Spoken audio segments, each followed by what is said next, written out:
அன்பான தேவ ஜனமே, விக்டரி காஸ்பல் சர்ச் விடுதலையின் சுவிசேஷ சபை வழியாய் உங்களுக்கு கிருபையும் சமாதானமும் உண்டாவதா. இன்று தேவன் உங்களுக்கு தரும் ஆவிக்குரிய மன்னா என்ன அப்படின்னா, நீதிமொழிகள் 19:27 கர்த்தருக்கு பயப்படுதல் ஜீவனுக்கு ஏதுவானது, அதை அடைந்தவன் திருப்தி அடைந்து நிலைத்திருப்பான், தீமை அவனை அணுகாது.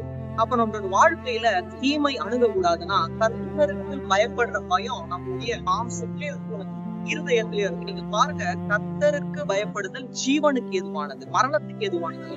அப்ப ஜீவன், அதாவது நம்மளோட ஜீவன் ஆண்டவருக்குள்ளாக என்றென்றும் நிலைத்திருக்க வேண்டுமானால், நாமும் திருப்தி அடைந்து நிலைத்திருக்க வேண்டுமானால், தேவனுக்கு பயந்து அவர் என்ன சொல்றாரோ அந்த வார்த்தையின்படி நம்ம வாழும்போது தீமை ஒரு நாளும் நம்மை அணுகாதபடிக்கு நன்மையினால் நம்மை நிரப்பி தேவன் ஆசீர்வதித்து வழிநடத்துவாராக. தேவன் தாமே உங்கள் யாவரையும் மென்மேலும் திருப்தி அடையும்படி செய்து உங்களை ஆசீர்வதிப்பாராக. ஆமென்.